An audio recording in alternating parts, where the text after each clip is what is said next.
Hey everyone, I hope you're doing well and welcome back to my channel. So I can't believe it's already been almost 1 month of 2017 already, and on the day of filming this it is currently 2 days until my 21st birthday, so I'm very excited. I'm planning to go to London for the day with my family, so fingers crossed it doesn't rain and it all goes ahead. So today I shall be talking you through my January favourites and everything I have been loving this month. I actually have quite a lot of things to talk about today, so we're going to just jump straight into it. And as always, we are going to be starting with beauty favourites. And the first beauty favourite of this month is the Jeffree... Whoa! That was so close, oh my gosh. My first favourite of this month is the Jeffree Star Skin Frost Highlight in the shade Ice Cold, if I can open it. Now, I got this a couple of months ago now, and I did mention it in the last favourites that I filmed, which was my November favourites, so it has been a couple of months since I have filmed a favourites. I was thinking about filming a kind of end of year beauty, kind of like end of year favourites, but I just thought it was a bit overdone and I just felt like filming some different things then. But yes, I'm happy that I can finally talk about this highlighter because oh my gosh, I've been wanting this highlighter for so long and I finally went for it and bought it. I did sadly get custom charged on this. I think this was around £22 and then I did get custom charges on top, but it was definitely worth it. This is in the shade Ice Cold, as you can see there. It is like so close to my actual skin colour. I am literally as pale as a ghost, so I knew this highlighter was going to be absolutely perfect for me, as there are a lot of highlighters I can't use just because they do appear too dark on my skin tone. Even kind of a light golden highlighter such as Champagne Pop, they're just a little bit, it just doesn't look quite right on my skin tone just because I am so fair. So this was one I had been wanting for ages and I knew it was going to be perfect for me. As you can see, it comes with a huge mirror, which is awesome for travelling, and it's a very sort of sleek compact there. It is a tiny bit difficult to open, as you can probably see. I'm always kind of scared whenever I open it I'm gonna like either snap this bit off or I'm gonna like dig my thumb into the pan, which is never a good thing. But in terms of formula, it is a very finely milled powder. It goes on the skin very easily. It blends in so well. It doesn't look like over the top. It's not glittery, it's not chunky at all. It's just very smooth. I'm not wearing it today, but there have been many pictures I've uploaded on Instagram where I have been wearing it, and you really only need a tiny amount, and yes, a small amount goes a very long way. So I love that I can get a super intense highlight without having to use much product, and it is also a very big pan, so this is going to last me a very long time, which also makes the price point a little bit more worthwhile. Jeffree himself has released quite a few new shades in his Skin Frost range, so I'm hoping to get my hands on a few more, as I am in love with this so far. My next beauty favourites are some eyeshadows I have been adoring this month. Now, first of all, I need to just briefly mention the Anastasia Modern Renaissance palette. I know everybody is talking about this thing, but wow, I love it so much. And as you can see, well,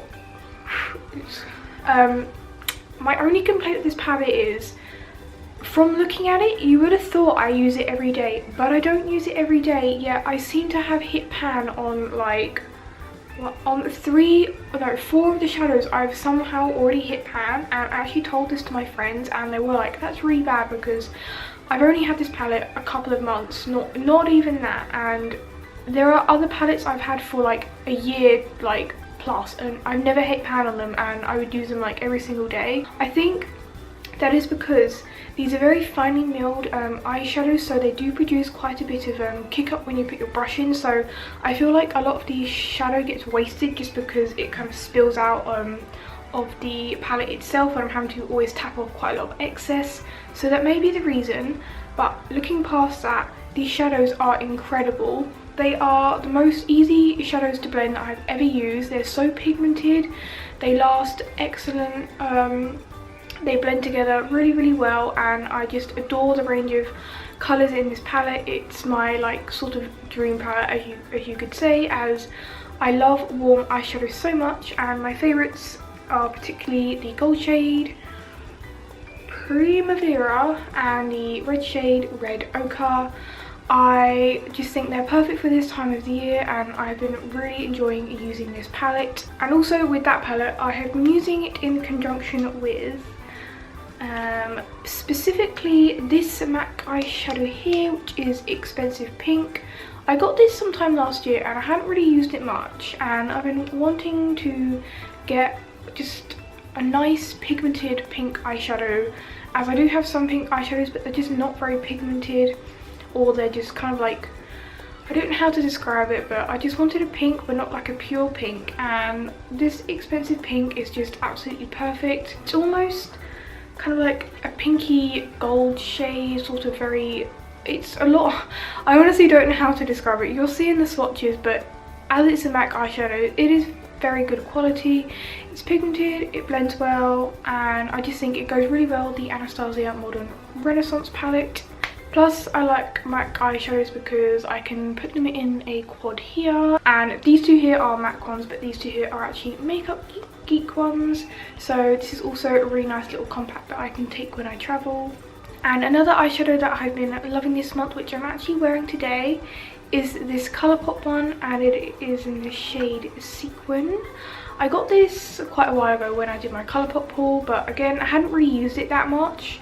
I think for some reason the first time around I didn't really like it. I might have just been having a bad makeup day, but I have been giving it another go and I love it so much. This is just the Super Shock Shadows, and it is a stunning rose gold shade, and again, I've been very into my rose goldy pinky tones shadows at the moment, so this has been a nice change to wear on my eyelids.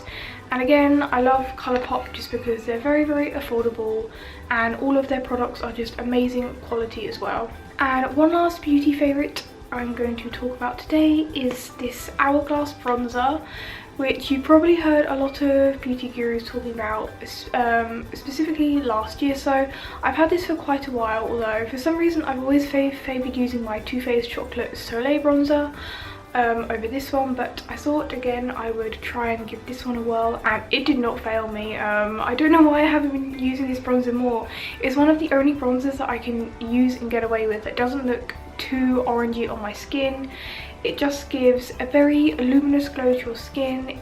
As I just said, it's not too orange, it blends in really, really well, and the trouble is, because I am so pale, a lot of the time bronzers that I use, even if I just tap my brush in, it will just apply too much pigment to my face, and then I'm just like, oh my gosh, now I've got to blend this out so I don't look like I've been like, you know, face tanning my face. Yes, it is Hourglass, so it is on the pricey side, however it's totally worth it. I only need a very small amount, and I've been preferring this bronzer over my Too Faced one just because it gives a lot more of a luminous glow to your face, and it just gives a very lovely soft blurring effect to your face, and it's so pretty in the pan as well. And who doesn't love the odd luxury makeup product? Next, I'm going to be talking about a few fashion favourites I've had this month, and the first one being is the jumper I'm wearing right now. I did mention this in my Liz Lisa haul I recently uploaded, but actually no, not in my Liz Lisa haul, in my Christmas haul, because this was my main Christmas present. And it's this, oh, I'm getting completely washed out, but it is this Liz Lisa off-shoulder jumper, and it has been perfect for this time of the year. It's been so cold here in the UK. I'm hoping it's going to warm up soon because I don't deal well with the cold, and I really miss wearing Liz Lisa just because sometimes the items aren't always on the warmer side. But this jumper has been absolutely perfect. It's so fluffy and cozy, and I really love the off-the-shoulder style. Even though it may not be the warmest for this time of the year, it's just a gorgeous jumper and I cannot stop wearing it. Another jumper I have been loving this month as well is this one that I picked up from Topshop recently. I've been very into my pinks and frills, so when I saw this I was like, I need this in my wardrobe, and it was slightly cheaper than some of the normal Topshop jumpers sort of a price. This was around £25 I believe. It is just simply this pink kind of sort of, it's not completely cropped but it's not that long either, jumper. It's quite thin, so I do like to wear a t-shirt underneath this just to make sure that I am kept warm. and it's got these really cool kind of like flared sleeves, which I have been really liking. And it's also got this frill detailing at the shoulder, and I just really like that, as it just kind of makes this jumper a little less basic, just kind of gives it a little extra something. And as you know me, I love pink and white and frills, so this jumper was meant to be for me. And one last fashion favourite that I've been loving this month is this very adorable pink pom-pom hat from River Island. I got this quite a while ago actually. I have mentioned it in a haul before, but it's just been absolutely perfect to keep me warm at the moment. And what I like most about this hat is that it has like two pom-poms here, so it's almost kind of like a cat ear effect, which is why I really like this hat. I also like about this hat is that it doesn't give you like that headache effect. Like some hats that you wear, after a couple of hours they really start to sort of dig into your head and they give you a headache, and that's just not fun at all. But as it's sort of like a super chunky material, it doesn't do that. And yeah, it's just really cute, and it's been keeping you warm at the moment. Next we have a bit more of a random favourite, and it is a book favourite. If you know me, I am obsessed with Taylor Swift. She is like, oh my gosh, I could go on all day about how much I love Taylor, but I was very excited the other week to find this book in Waterstones. And if you are a Taylor Swift fan, you know exactly what this book is. And I've seen it surfing around Tumblr and Twitter for quite a while now, and I didn't realise it was actually out in the UK.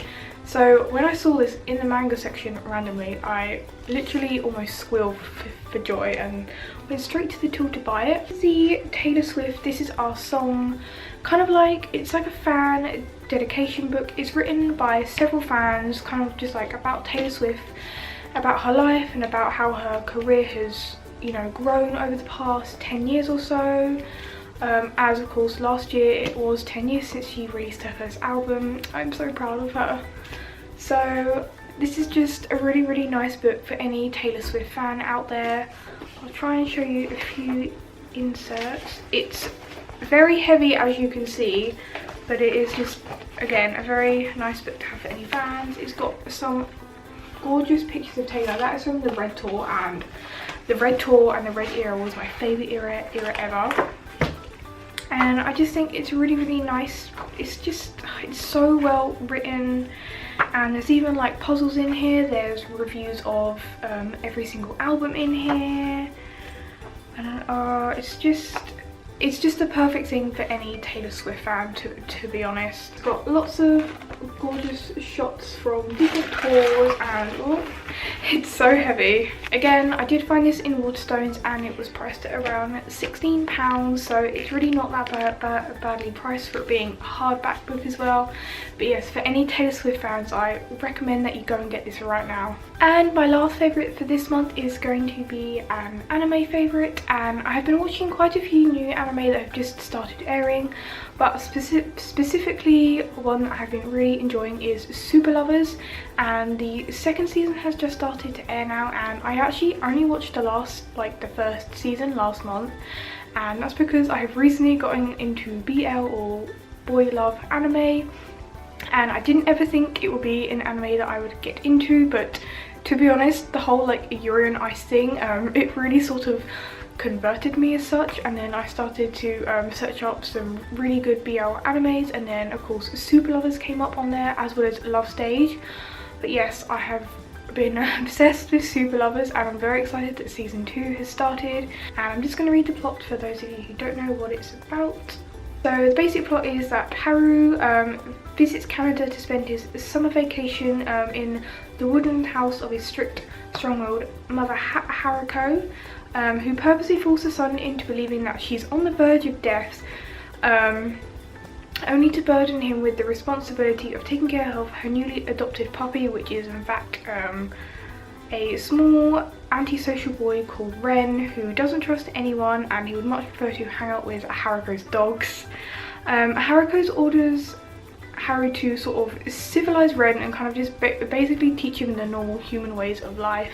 And on the first couple of the episodes, you see Haru and Ren's relationship develop over the summertime, and then something happens I don't want to give it away because it is a massive part of the whole anime itself, but it was just so cute, especially in the first season, seeing their relationship develop and seeing all the cute like BL moments between them. It just made me like squeal inside, and I don't know, it just made me really happy, and I was just very intrigued to see where their relationship would go. It's also a comedy anime, so it was a really nice anime just to wind down with at the end of the day, as it gave me a good laugh as well, and I'm really massive on my rom-com animes. So if you are into your BL and you've not seen Super Lovers, then I highly recommend you go and check it out. And of course it has got a second season now, so there'll be plenty of episodes for you to watch. I've not actually had any gaming or new gaming favourites for this month. I'm still just playing Pokemon Moon version. I'm trying to get myself a competitive team together, as the competitive season of course has begun, so I've been mainly focusing on that in the gaming world at the moment. So that is all my favourites for the month of January. Very excited for my birthday. I'm probably going to be posting this tomorrow, so then it'll be one day until my birthday. But yes, thank you for watching, and don't forget to give this a like and to subscribe before you go, and I will see you all next time. Bye guys.